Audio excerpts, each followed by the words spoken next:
tonight. I'm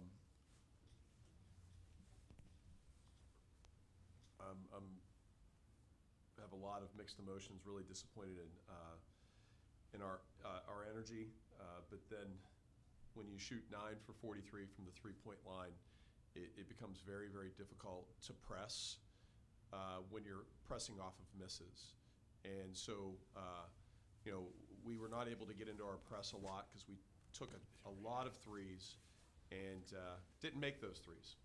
And a lot of them were good shots and didn't go down. We can talk about the free throws. If we make our free throws at a clip that is acceptable to Division I teams, around 75%, we would have won the game. But we're in January, and there's a lot of my bads.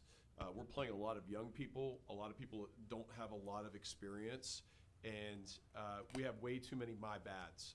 We had 3 baseline out of bounds plays where we were not prepared, and they scored 3 straight times on baseline out of bounds in the third and fourth quarter, and you can say that that was the game also. To say that I'm disappointed, I am. Obviously it's a loss, especially at home where we had been so good up until recently.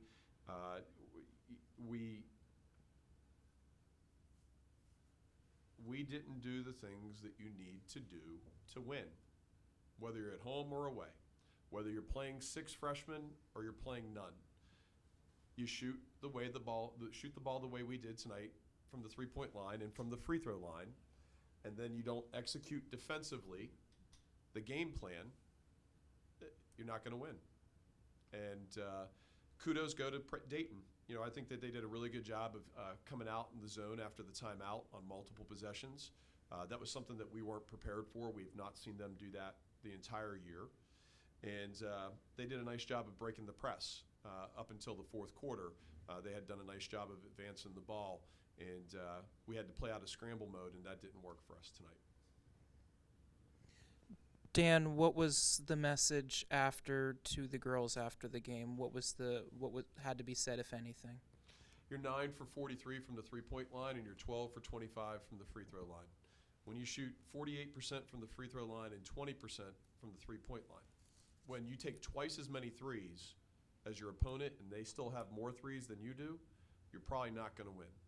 And tonight, Dayton, if you take away Wolf, Dayton on average makes just around 3 threes a game, and tonight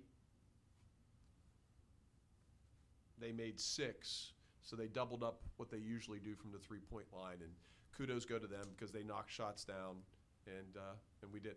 And so I just said that. And if you talk long, you talk wrong. We'll take tomorrow off and wash this off and get back to work. You mentioned the 43 3-point shots. Is that something I guess you're normally comfortable just having them continue to shoot in hopes they go down, or were you hoping to see more adjustments from them and maybe looking at other ways to score? It's a great question. A lot of those threes were pretty good looks. Without the benefit of film and being in an emotional state, I can't really tell you how many were of high quality and how many were really challenged. But you've got 3 starters who were 3 for 17. Let's just go right down the line. Our starters were 3 for 23. And that's not like us. So, that's part of how we're built, is to shoot the ball from 3. Even when we drove it, though, we didn't have a tremendous amount of success. Their height and their athleticism to get to the right spot defensively presented challenges to us. But we had enough open 3-point looks that we should have knocked it down, that we could have won the game. But at the end of the day, it really came down in my eyes more than anything is to missing free throws, and then the 3 possessions baseline out of bounds where we just completely had my bads, and you can't have my bads in January. Rebounding was one area where going into the game their stats were indicated it might be a problem area for you guys, but it seemed like you guys were able to limit them more. You did well on the offensive boards, especially after maybe a rough start. What do you make of that performance? Do you think it's something that kind of helped keep you in the game? You know, we've either tied or out-rebounded our last two other opponents, and tonight we were one off. You know,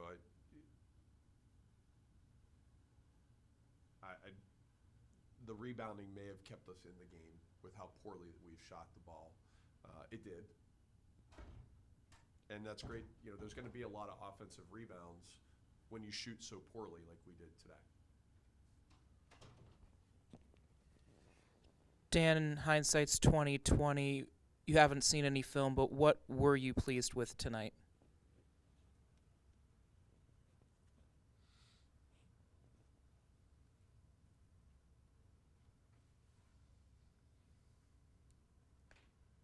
Nothing. Nothing. We lost. There's not a lot of moral victories out of this one. Nothing.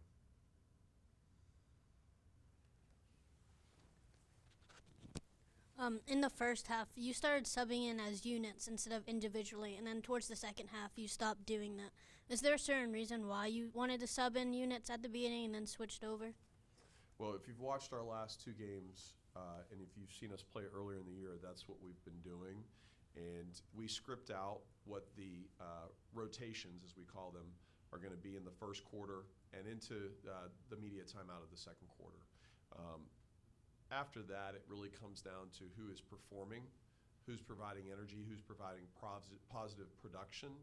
And in the case tonight, you can see that there's minutes spread out all over, and you're trying to find someone who is going to knock down a shot. And you know, tonight was one of those nights where that didn't happen from a lot of people, and so you're searching at that point. And then foul trouble played a part in that also. You know, so you have to sub there. Thanks, Coach. Appreciate your support in women's basketball. Thank you.